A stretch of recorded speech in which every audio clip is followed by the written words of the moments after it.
ರಾಜಧಾನಿ ಬೆಂಗಳೂರು ಜನರ life line ಆಗಿರುವ ನಮ್ಮ ಮೆಟ್ರೋ ಮತ್ತೊಂದು ಬಿಗ್ ಅಪ್ಡೇಟ್ ನೀಡಿ ಎಲ್ಲರಿಗೂ ಗುಡ್ ನ್ಯೂಸ್ ಅನ್ನ ಕೊಟ್ಟಿದೆ.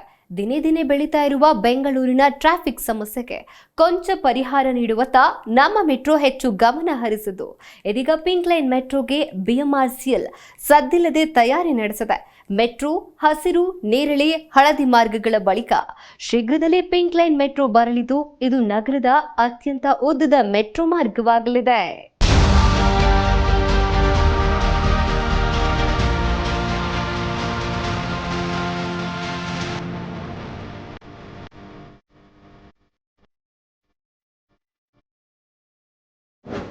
ಮೆಟ್ರೋ ಪ್ರಯಾಣಿಕರಿಗೆ ಮತ್ತೊಂದು ಗುಡ್ ನ್ಯೂಸ್. ಅತಿ ಉದ್ದದ ಮೆಟ್ರೋ ಮಾರ್ಗವಾಗಲಿದೆ ಪಿಂಕ್ ಲೈನ್. ಭರದಿಂದ ಸಾಗ್ತಾ ಇದೆ ಪಿಂಕ್ ಲೈನ್ ಮೆಟ್ರೋ ಕಾಮಗಾರಿ. ಆಗಸ್ಟ್ 10ರಂದು ಪ್ರಧಾನಮಂತ್ರಿ ನರೇಂದ್ರ ಮೋದಿ ಆರ್ಬಿ ರೋಡ್ ಹಾಗೂ ಬೊಮ್ಮಸಂದ್ರ ಮಧ್ಯೆ ಸಂಚರಿಸುವ ಮೆಟ್ರೋ ಮಾರ್ಗಕ್ಕೆ ಹಸಿರು ನಿಶಾನೆ ತೋರಿದ್ದಾರೆ. ಇದರ ಬೆನ್ನಲ್ಲೇ ಇದೀಗ ಬೆಂಗಳೂರಿನ ಟ್ರಾಫಿಕ್ ಹೆಚ್ಚಿರುವ ಮತ್ತು ಐಟಿ-ಬಿಟಿ ಪಾರ್ಕ್ಗಳು, ಇಂಡಸ್ಟ್ರಿಯಲ್ ಟೌನ್ಗಳನ್ನು ಸಂಪರ್ಕಿಸುವಂತೆ ಮೆಟ್ರೋ ಮಾರ್ಗವನ್ನು ನಿರ್ಮಾಣ ಮಾಡುವುದಕ್ಕೆ ಬಿಎಂಆರ್ಸಿಎಲ್ ಅಧಿಕಾರಿಗಳು ಸಿದ್ಧತೆ ಮಾಡಿಕೊಳ್ಳುತ್ತಿದ್ದಾರೆ. ಪಿಂಕ್ ಲೈನ್ ಮೆಟ್ರೋ ಮಾರ್ಗದಲ್ಲಿ 90% ಕಾಮಗಾರಿ ಮುಗಿದಿದೆ. 6 ಎಲಿವೇಟೆಡ್ ಮೆಟ್ರೋ ಸ್ಟೇಷನ್ಗಳನ್ನು ಮುಂದಿನ ವರ್ಷದಲ್ಲಿ ಲೋಕಾರ್ಪಣೆ ಮಾಡುವುದಕ್ಕೆ ಉದ್ದೇಶಿಸಲಾಗಿದೆ. ಇದೀಗ ಈ ಮಾರ್ಗವನ್ನು ಕಾಡುಗೋಡಿ ಟ್ರೀ ಪಾರ್ಕ್ ವರೆಗೆ ವಿಸ್ತರಣೆ ಮಾಡುವುದಕ್ಕೆ ಬಿಎಂಆರ್ಸಿಎಲ್ ಮುಂದಾಗಿದೆ. ಈ ಮಾರ್ಗ ಓಪನ್ ಆದರೆ ಬೆಂಗಳೂರಿನಲ್ಲೇ ಅತಿ ಉದ್ದದ ಮೆಟ್ರೋ ಮಾರ್ಗವಾಗಲಿದೆ. ಎಲ್ಲೆಲ್ಲಿ ಸಂಚಾರ ಮಾಡಲಿದೆ ಪಿಂಕ್ ಲೈನ್ ಮೆಟ್ರೋ.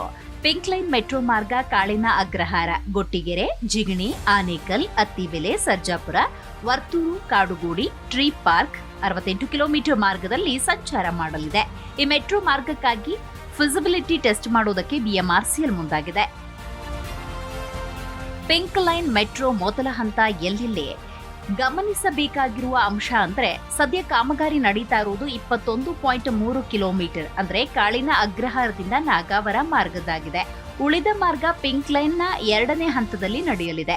ಈಗ ಕಾಮಗಾರಿ ನಡೀತಾ ಇರುವ ಮಾರ್ಗದಲ್ಲಿ 7.5 ಕಿಲೋಮೀಟರ್ ಎಲಿವೇಟೆಡ್ ಹಾಗೂ 13.8 ಕಿಲೋಮೀಟರ್ ಅಂಡರ್ ಗ್ರೌಂಡ್ ಹಳಿ ಇರಲಿದೆ.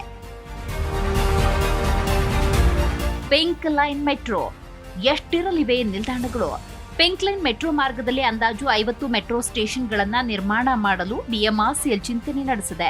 ಫಿಸಿಬಿಲಿಟಿ ಟೆಸ್ಟ್ ರಿಪೋರ್ಟ್ ಕೈ ಸೇರ್ತಾ ಇದ್ದಂತೆ ವಿಸ್ತೃತ ಯೋಜನಾ ವರದಿ ಸಿದ್ಧಪಡಿಸುವುದಕ್ಕೆ ಬಿಎಂಆರ್ಸಿಎಲ್ ಮುಂದಾಗಲಿದೆ.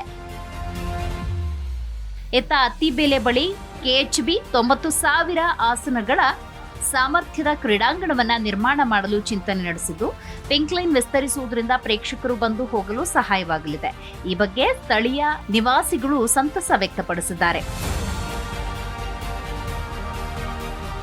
ಒಟ್ಟಿನಲ್ಲಿ ಈ ಮೆಟ್ರೋ ಮಾರ್ಗಕ್ಕೆ ರಾಜ್ಯ ಹಾಗೂ ಕೇಂದ್ರ ಸರ್ಕಾರ ಹಸಿರು ನಿಶಾನೆ ತೋರಿದ್ರೆ ನಗರದ ಅತಿದೊಡ್ಡ ಟ್ರಾಫಿಕ್ ಸಾಗರವನ್ನ ಜನರು ನೀರು ಕುಡಿದಷ್ಟೇ ಸಲೀಸಾಗಿ ದಾಟಬಹುದು. ಸರಿಯಾದ ಸಮಯಕ್ಕೆ ಕಚೇರಿ, ಮನೆ ತಲುಪಲು ನೆರವಾಗಲಿದೆ.